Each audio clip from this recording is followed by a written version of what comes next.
الافريقي. باش نحكيو على النادي الافريقي من الجانب الاداري. الجلسه العامه الانتخابيه للنادي الافريقي نعرفوا بعد 7 أيام تقريبا موعد الجلسه العامه الانتخابيه للنادي الافريقي 29 جويليا، كانت تاجل 29 جوان حتى مترشح ما قدم ترشحه، حتى شخص ما قدم ترشحه لرئاسه النادي الافريقي 29 جويليا. كيف ما فما حتى مترشح للانتخابات انتخابات الرئاسه في النادي الافريقي. شنو تعليقك على هذا؟ ما عنديش تعليق. شنو معنا؟ انا موجود، انا يهمني في النادي الافريقي كونه انا موجود على راس النادي الى ان يبان مترشح وكذا. عاديه العمليه. 29 جويلية مش باش تم الجلسة العامة الانتخابية إذا كان ما تقدم حتى مترشح. الموعد وقتش؟ احنا اليوم خاطر نعرف سليم اقترحت 31 أوت الدات اللي اقترحتها. اي انا حبيت بعد عنا تو احنا نحضروا الكوب، حبيت بعد الانتهاء من الكوب اللي هو يعتبر تابع الموسم الفارط ممكن هذا ما نجمش قرار ناخذه وحدي. فما لجنة الانتخابات باش نقعد معاها، هم أكيد مش يصير موعد في بداية الأسبوع القادم ونحدوا تاريخ جديد ولا نعملوا رأي مع بعضنا. هذا هو. كانت فما توصية سي سليم أنه الإدارة الحالية للنادي الأفريقي تقدم التقرير المالي نتاع المواسم اللي تعداو، تقدموا قبل 15 يوم من الدات نتاع الجلسة العامة الانتخابية. هذا ما تقدمش، وهذا ممكن خلى بعض المترشحين ما يتقدموش ترشح.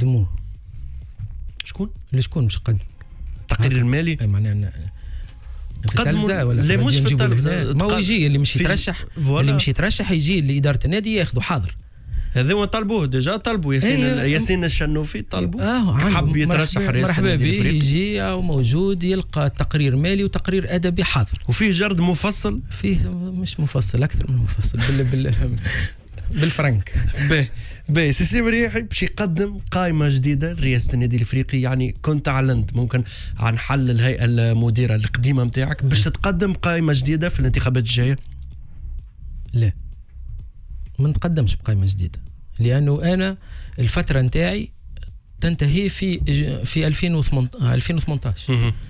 شنو معناها كونه انا مازلت رئيس وموجود والمده النيابيه نتاعي معناها في وسط المده النيابيه ونجي نتقدم قائمه جديده؟ علاش؟ معناها انا مش الهدف نتاعي كونه نحل الهيئه المديره، الهدف نتاعي الابتعاد عن مسؤوليه الرئاسه ونكون في محيط الفريق فقط. يعني هذا تلبيه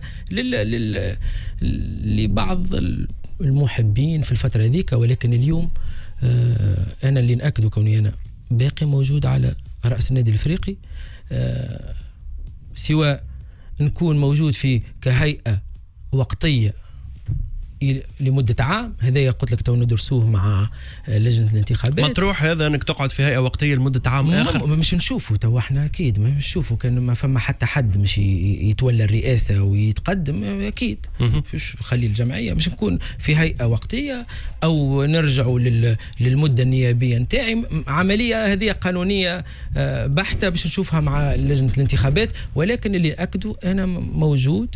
التقارير اللي يحب عليها اي شخصية تحب تتقدم لرئاسة النادي الافريقي مرحبا بها، نتعاونوا معها. ما فماش، انا قاعد نخدم. وفي نفس الوقت الهيئة اللي كانت معايا طبعا كحليت انا الهيئة المديرة، عندي كلوز في القانون كونه من حقي كونه نعين اطراف معناها شخصيات جديدة.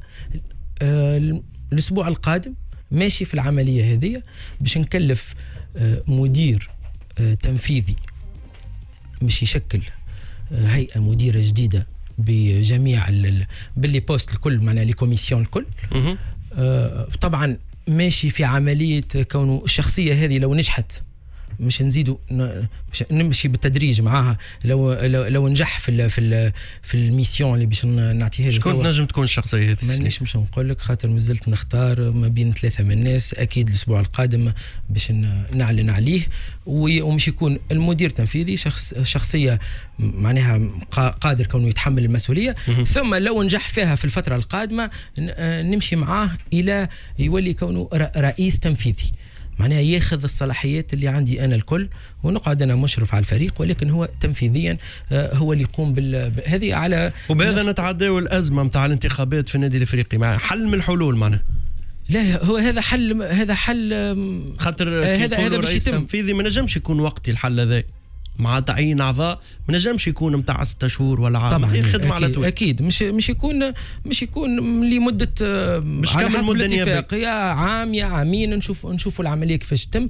ولكن هذا بناء على نجاح الشخصيه هذه في المهمه اللي باش تتقلدها في النادي الافريقي. وقتها نقدموا القدام وياخذ مهمه رئيس تنفيذي، وقتها نبعدوا على وجودي انا نتدخل في التفاصيل اللي انا ما نحبش نكون موجود فيها، ولكن للضروره احكام.